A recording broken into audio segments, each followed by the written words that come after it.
Hey guys, OSG back with another Order of Greatness video. After covering the Bitmap Brothers Amiga games, a request was made for me to give Psygnosis and Team 17 the same treatment. As there are loads of games for those software houses, I have whittled it down to a top 10 in Order of Greatness. So we're going to kick it off with Psygnosis. Psygnosis was formed in Liverpool and it has one of the most iconic logos of the 16-bit era. They really knocked out some quality games, so getting this down to 10 was quite difficult. But after a lot of deliberation, I have sorted out what I would say are the 10 best Psygnosis games in Order of Greatness.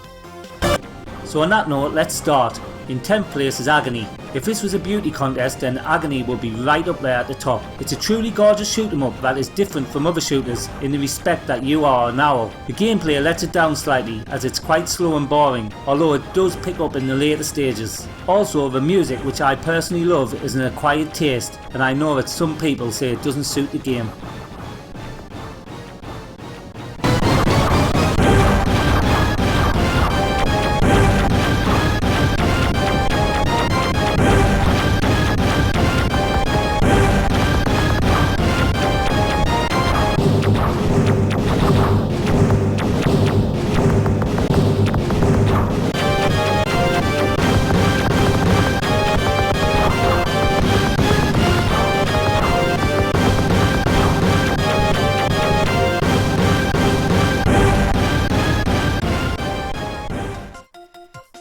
Ninth place goes to Wiz N Liz. This, to my surprise, is a relatively unknown game, but it's one that I had both for my Amiga and for my Mega Drive. It's my wife's favourite game of all time, so it had to make the list, or I wouldn't get any dinner made for me. It's a super fast platform game, maybe the fastest on the system, where you play the part of a wizard, mixing spells and collecting letters. If you haven't played Wiz N Liz, I suggest you check it out as it's a quality platform game.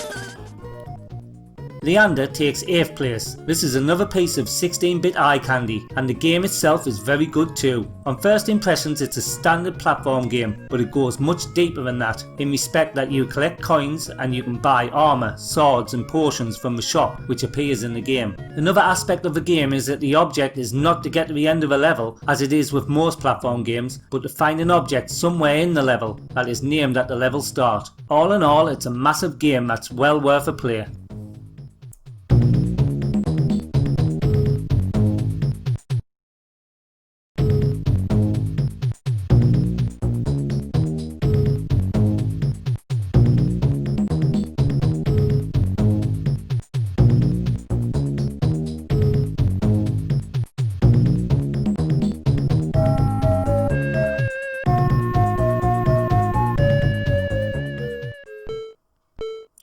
In 7th place is Armour-Geddon. This is still maybe one of the best strategy games ever made, with tank, plane and helicopter simulation aspects built in. The object of the game is to stop a group of people, coined the Outsiders, from firing the laser cannon. Sounds simple, right? Well, no, it's not. The game has a massive learning curve, but it's one that is rewarded with some of the best gameplay ever to grace the Amiga. If you like strategic flight simulator games, well, needless to say, you will love this.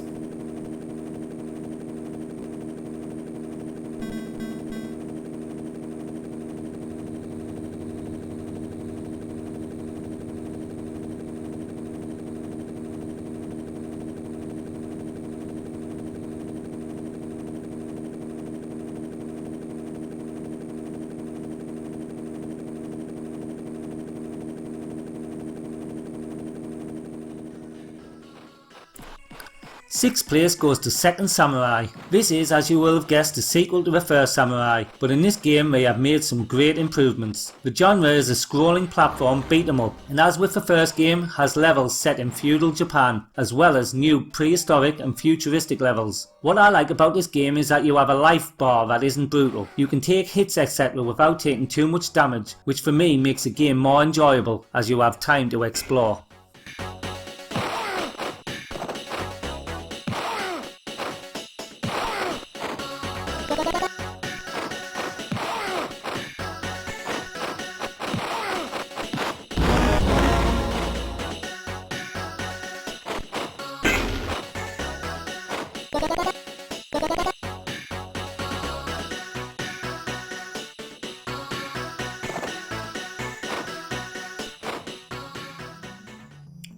In 5th place is Shadow of a Beast 3. This is the 3rd in the series, and for me it's the one where they got everything right. The first game was so iconic, but also very hard and repetitive. The second game, well, it was number 1 in my hardest games list, so for me, and many others, it completely killed the game. This game though has a great balance of difficulty, which makes the game miles more enjoyable than the other two, and also it looks great too.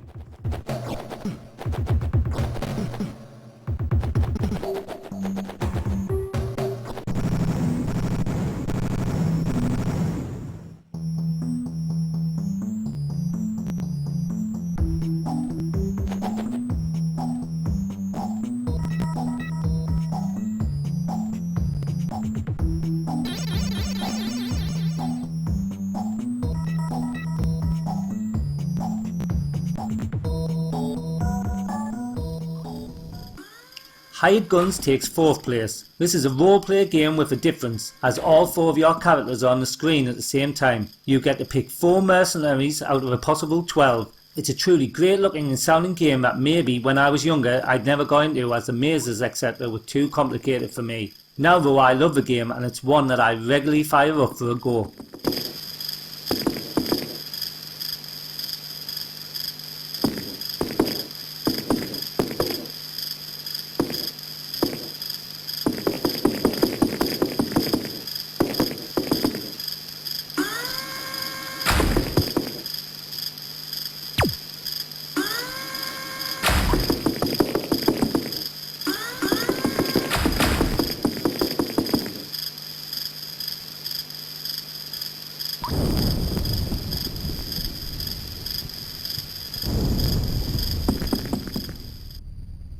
Third place goes to Perihelion, The Prophecy. Another roleplay game here, but it's one that really pulls you in with great graphics, gameplay and atmosphere. For roleplay games it's surprisingly easy to get to grips with, and this one is one of the few roleplay games I've ever completed, which leads me to the only bad point about this game. After you complete it, it's far too easy to play again.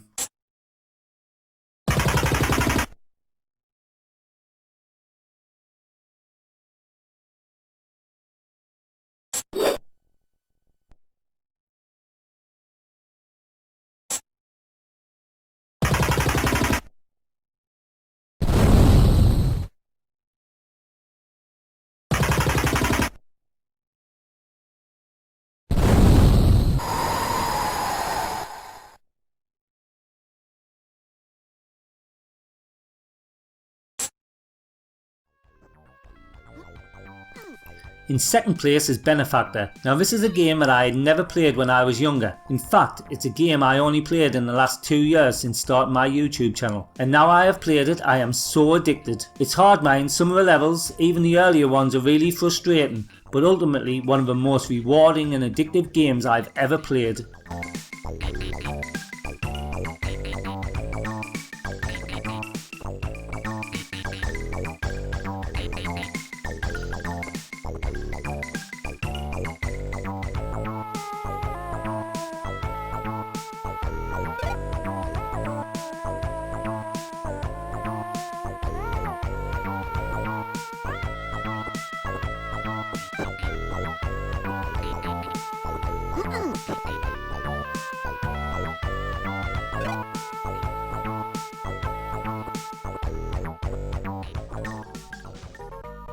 And now, in 1st place, well, it could only be one game, and that's Lemmings. I could have actually filled the top 10 with all the Lemmings games, as they are all great, but as not to flood it, I just chose the best one, and this is the first Lemmings game. This is probably the most well known game from Psygnosis, and it's the simplest game on the list, but it's also the most addictive. I literally played this for 2 hours last night while getting footage, and only stopped because it was 2 AM in the morning. This is an absolute timeless game. Okay, that's it for me. Let me know in the comments below what your favourite Psygnosis games were, and if you haven't already, please like this video and subscribe to my channel. Till next time, this is OSG signing out.